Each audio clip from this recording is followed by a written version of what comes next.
Olá, gente, tudo bem? Enquanto estiver ocorrendo, estiver não, que ainda continuam, os debates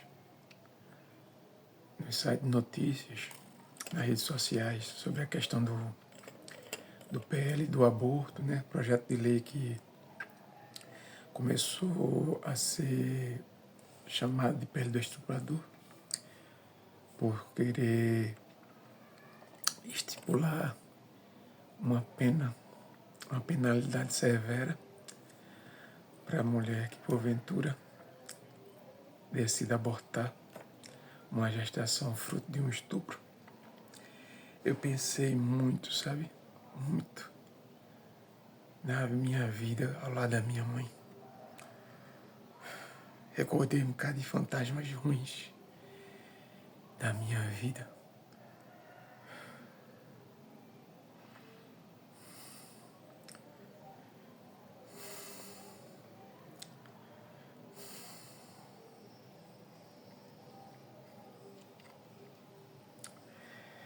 Nem tudo a gente consegue exorcizar, né? Nem todos esses fantasmas a gente consegue afastar da vida.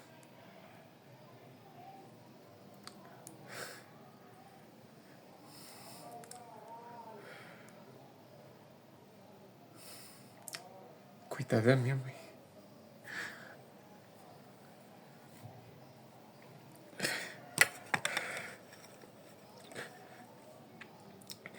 Ela sofreu tanto para nos criar, como mãe solteira.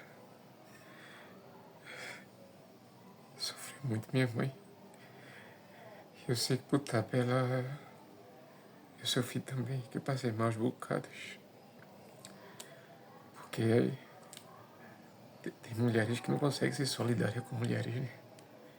Pelo contrário, tem mulheres que se empenham em massacrar mulheres.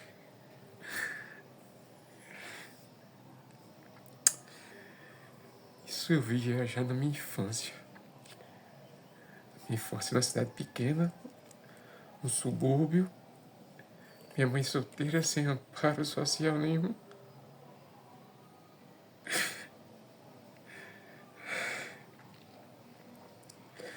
Fazendo de tudo para me criar. Fui filho único até os 11 anos de idade. Passei maus bocados, muito maus bocados da minha vida. E via o sofrimento da minha mãe, sabe? A covardia, os comentários ruins. Minha mãe se chama de puta, de mulher da vida.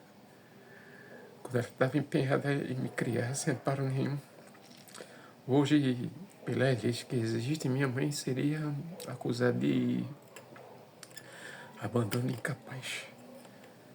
Passei porque eu ficava em casa desde os 5 anos, 4 anos de idade, ficava em casa.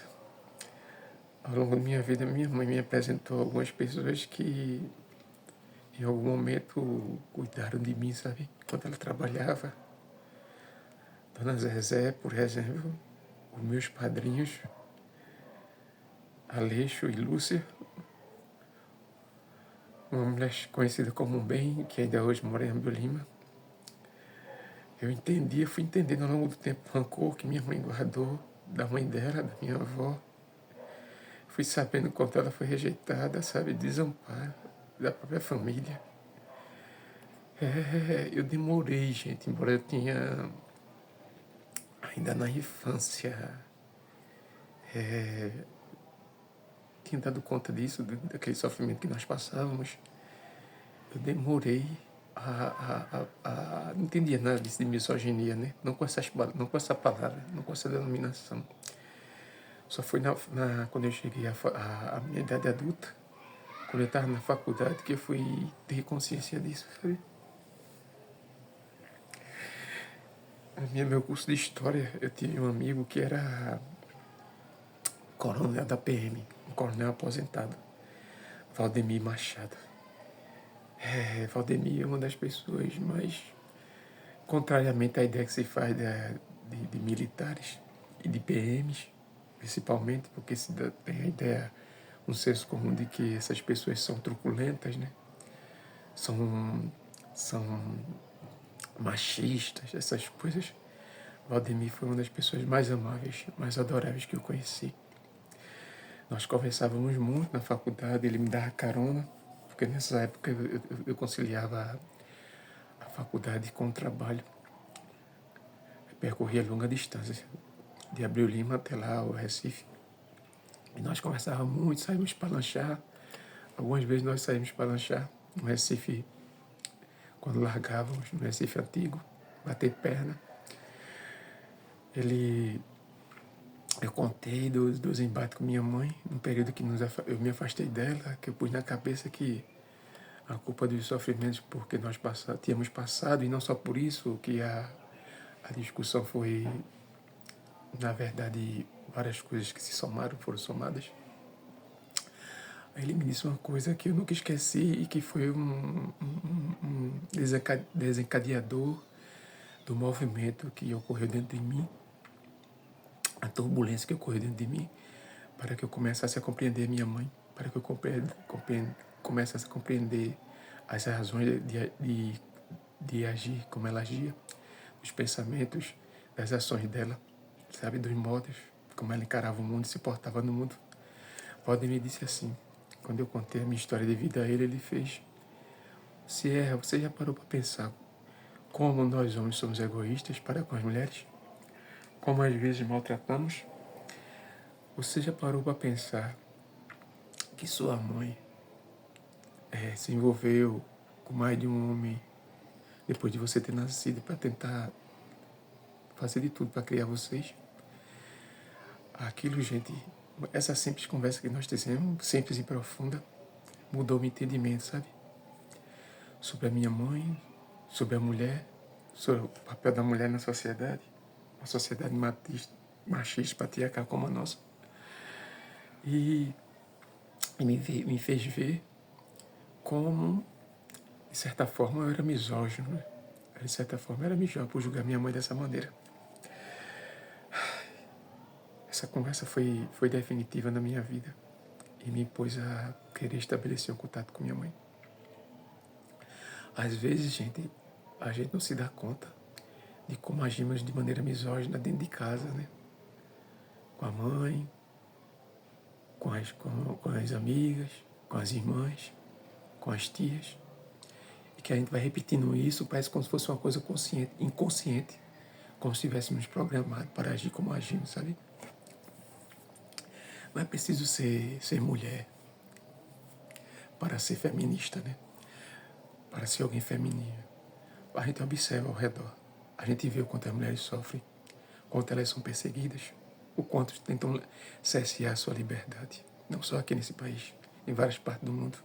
Em várias partes do mundo as mulheres não podem dirigir um automóvel, não podem usar certos tipos de roupa, não podem frequentar uma escola, imagine.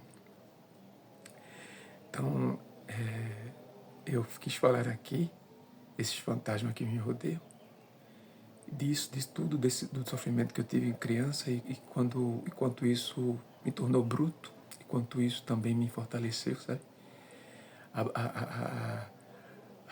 O caráter bruto, duro da minha mãe, eu herdei. E felizmente isso me livrou de muita coisa, sabe? Quando eu tive consciência de que eu poderia ser forte, de que eu poderia usar essas dores, esses acontecimentos ruins ao meu favor, para me fortalecer, me manter na vida, eu compreendi que a gente tem que assumir um papel na sociedade. E um deles é esse, de procurar não ser misógino, de procurar as mulheres. As mulheres são os seres que mais parecem com nós, homens. As mulheres são no alicerce. Nós estamos aqui no mundo por causa das mulheres. Não. Você homem, você mulher, milite contra a misoginia nossa de cada dia. Façamos isso algo que nós devemos perseguir e abominar. Eliminar na sociedade, sabe? Não é isso. Uma sociedade de bem não é uma sociedade misógina.